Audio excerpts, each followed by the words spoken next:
but we are here today to authoritatively express that President Trump did not commit an insurrection, and we believe Congress has a unique role in making that declaration.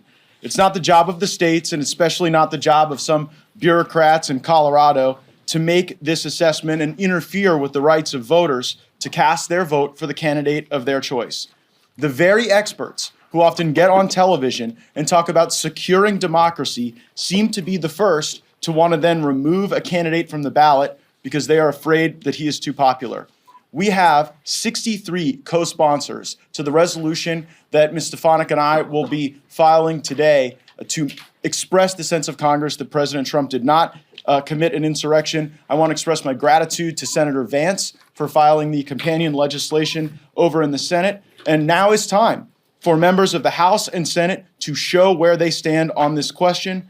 We and the former president welcome and expect many more co-sponsors in the coming days and look forward to a floor vote. And now I'd like to recognize my co-lead on this project, our terrific Republican Conference Chair, Elise Stefanik. So on the same day where the D.C. Circuit Court of Appeals denied Donald Trump's claim of absolute presidential immunity and affirmed the district court's ruling denying Donald Trump's motion to dismiss and gave Trump until February 12th if he's going to try to appeal before the Supreme Court, before proceedings resume in the D.C. federal court. What do the Magadonian members of Congress do? That's what they call themselves now, ultra MAGA or Magadonians. Oh, heck, the Republican Party's completely dead at this point. It's just a bunch of authoritarian Magadonians, as they call them. It's what you saw at the outset of this video. Matt Gaetz, Stefanik, Marjorie Taylor Greene, Boebert, the Magadonian crew right there.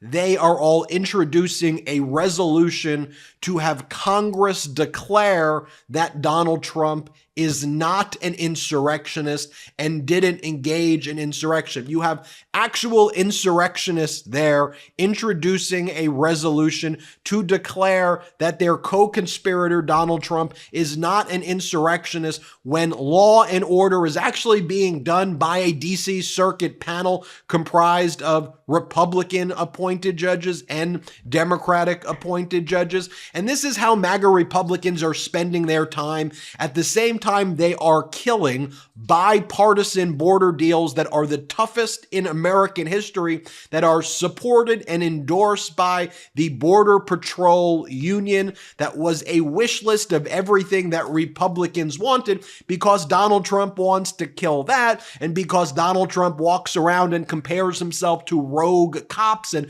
pedo priests, saying they should get absolute immunity, which, by the way, they don't. This is what the Magadonians in Congress are spending their time doing, introducing this resolution for Donald Trump and harming our national security by stopping a bipartisan border deal from going forward. It is completely and utterly pathetic. And by the way, here, Matt Gaetz wants to try to explain that he's a legal scholar, and he thinks that if there's a declaration by Congress that Donald Trump is not an insurrectionist, they could actually use that to help Donald Trump in his cases. As many Democratic members of Congress have said over and over again, the Magadonians, the MAGA Republicans in Congress, they have simply formed their own law firm for Donald Trump. They are not an independent branch of Congress. They are doing the bidding of Donald freaking Trump. Here, listen to what Matt Gaetz says. Play this clip.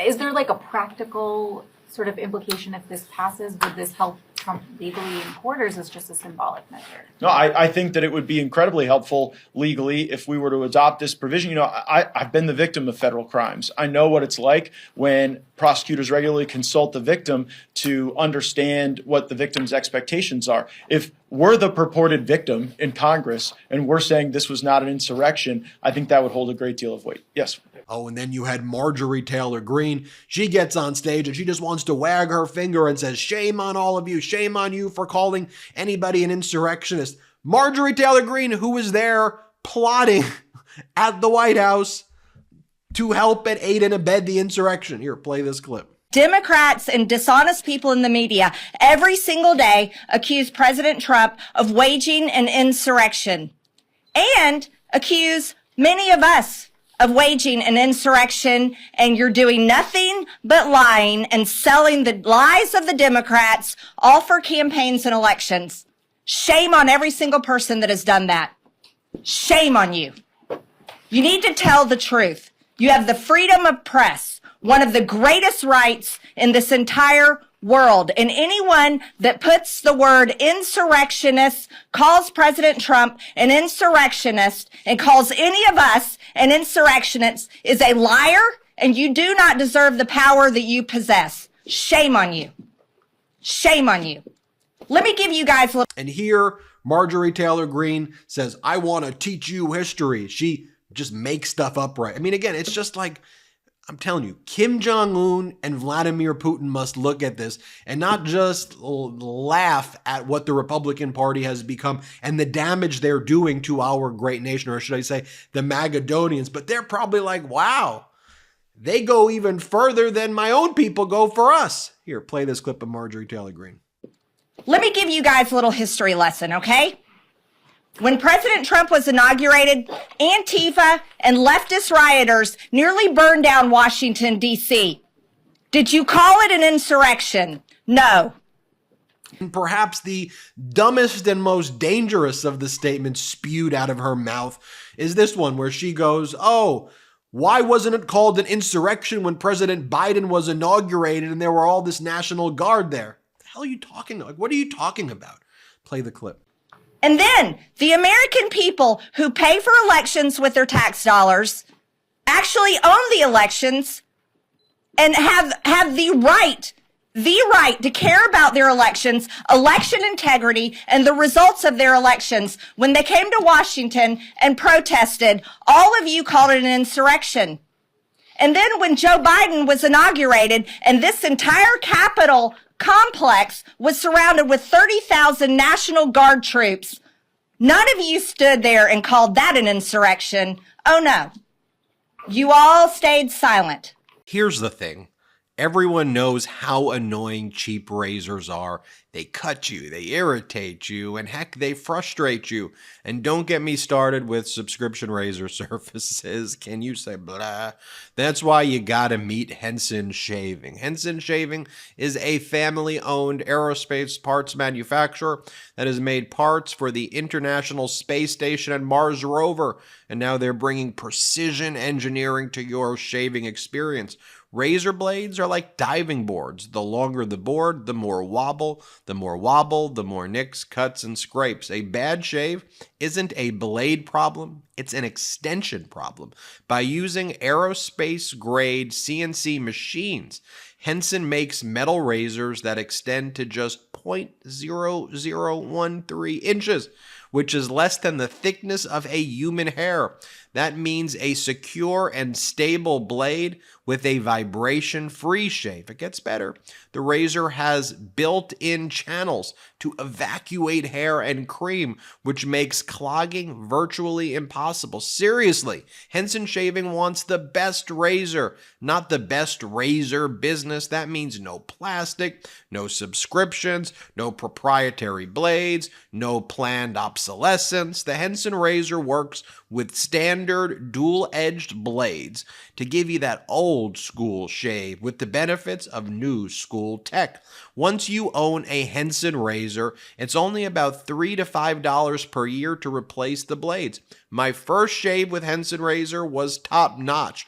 The design is sleek and the durability is exactly what you want. The Henson razor is truly so much better than your run-of-the-mill, quote-unquote, traditional razor brand. And the affordability factor here is an absolute game changer. No more wasting your money on expensive blades. With Henson Shaving, you can get a year of blades for $5. It's time to say no to subscriptions and yes to a razor that'll last you a lifetime. Visit hensonshaving.com/Meidas to pick the razor for you and use code Meidas, and you'll get 2 years worth of blades free with your razor. Just make sure to add them to your cart. That's 100 free blades when you head to HENSONSHAVING.com hensonshaving.com/MEIDAS and use code Meidas. That's hensonshaving.com/Meidas. Well, next up we got Lauren Boebert. Lauren Boebert up there on stage, who flees her own congressional district, which was a +7 Republican congressional district. Lauren Boebert, who's been arrested many times. Lauren Boebert, who went to a Beetlejuice show in Denver and had to engage in sexual relations in public while blowing vape smoke in people's faces. It's the Republicans for you. Here's what she's got to say. The left is afraid, and now they are trying again to rig another election by interfering in this political witch hunt. So pathetic. Here's Lauren Boebert again. Play the clip. They tried to rig the 2020 election by sending out hundreds of thousands of ballots illegally. They colluded with the government and big tech to censor the Hunter Biden laptop story. We know that Democrats would have changed their votes had they been informed about Hunter Biden's laptop.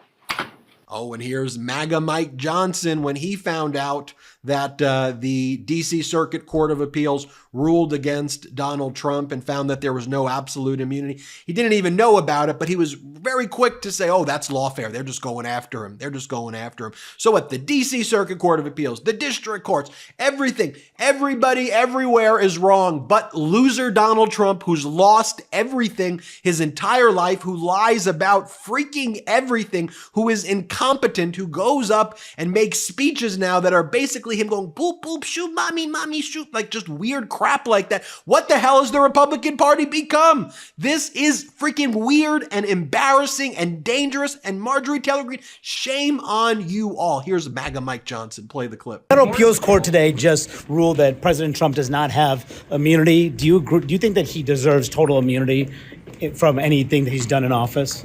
I haven't seen that development. Was that this morning? Yeah, they just ruled this morning. I believe that they've been after President Trump for partisan political purposes. I think that's obvious, and we call it lawfare, and I think there's no other way to describe it. How did you go about picking your impeachment?